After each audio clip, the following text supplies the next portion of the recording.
বানিয়েছেন যে আমার 12 বছরের ছোট্ট শিশু হাসানকে গণহত্যা করা হয়েছে ব্রাশ ফায়ারের মাধ্যমে, এটাকে বৈধতা দেওয়ার চেষ্টা করেছেন। আমরা এখান থেকে তার নিন্দা জানাচ্ছি।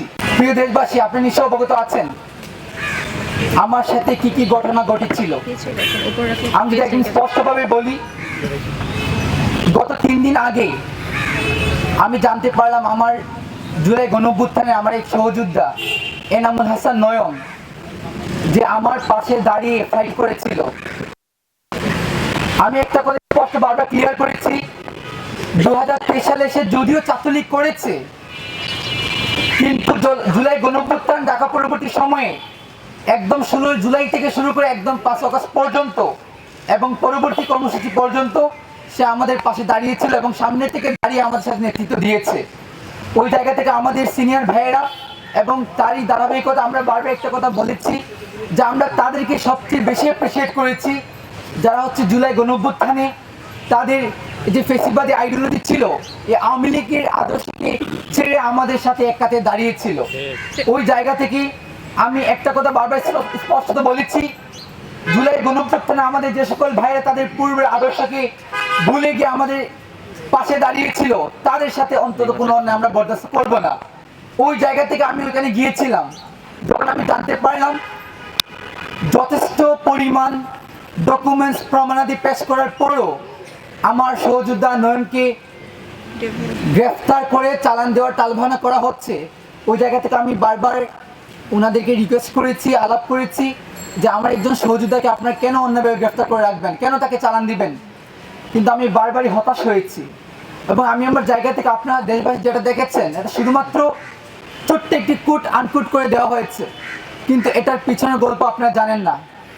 আমার হবিগঞ্জের ব্যাপারে যদি আমি বলি, বানিয়াচংয়ে যখন সারা বাংলাদেশ 5ই আগস্ট সারা বাংলাদেশ তখন বিজয় মিছিল উন্মত্ত, কিন্তু ঠিক একই সময়ে আমার হবিগঞ্জের বানিয়াচংয়ের উপজেলায় একদিনে এক নাগাড়ে 9 জনকে গণহত্যা করা হয়েছিল।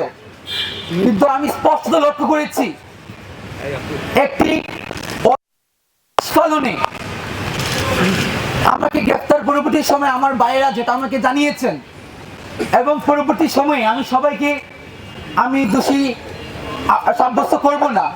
মিডিয়ার অনেক ভাইয়েরা, অনেক কলামিস্ট ভাইয়েরা সারা দেশের সবাই বেশিরভাগ আমাদের পাশে দাঁড়িয়েছেন, বাট কতিপয় কিছু ভাইয়েরা আমাদের বিরুদ্ধে দাঁড়িয়েছিলেন। তারা আমি দেখেছি যে আমাদেরকে এই সন্তোষের বিষয়টাকে সামনে এনে সন্তোষের প্রতি মায়া কান্না করে আমাদের যে এত এত ভাইকে গণহত্যা করা হয়েছে, বানিয়েছেন যে আমার 12 বছরের ছোট্ট শিশু হাসানকে গণহত্যা করা হয়েছে ব্রাশ ফায়ারের মাধ্যমে, এটাকে বৈধতা দেওয়ার চেষ্টা করেছেন। আমরা এখান থেকে তার নিন্দা জানাচ্ছি। এবং দেখেন, আমি বারবার যখন রিকোয়েস্ট করেছি তারা তাকে ছাড়তে একদম না করেছেন যে ছাড়া যাবে না। এবং তার পূর্ববর্তী সময় হবিগঞ্জে বাংলাদেশের সবচেয়ে বেশি মামলা বাণিজ্য হয়েছে এবং হবিগঞ্জের প্রতিটি থানাতে যেন মামলা বাণিজ্য আর রেগুলেশনের মামলা দিয়ে, ফাইন্যান্সিয়াল ইনভলভমেন্ট দিয়ে, টাকা পয়সা দিয়ে মানুষকে, নিরীহ মানুষকে গ্রেফতার করার জন্য একটা মহোৎসব শুরু হয়ে গিয়েছিল। তো দীর্ঘদিনের আমাদের আক্ষেপ, আমাদের খুব, ওই জায়গা থেকে আমি যখন ওইখানে কথা বলেছি, বারবার আমরা রিকোয়েস্ট করেছি, কিন্তু উনি ছাত্রীর জন্য অস্বীকৃতি জানিয়েছেন। ওই জায়গা থেকে একজন আমার জুলাইয়ের সহযোদ্ধা ভাইকে বাঁচানোর জন্য এক পর্যায়ে আমি আমার নিজেকে নিয়ন্ত্রণ হারিয়ে ফেলি। এবং আমি একটা কথা বারবার বলেছি যে আমাকে যদি আপনি ফাঁসি দিয়ে ফেলেন, আমি আই ডোন্ট কেয়ার, বাট আমার একজন সহযোদ্ধা ভাইকে আপনি এভাবে অন্যায় করবেন, এটা অন্তত আমি বরদাস্ত করতে পারি না।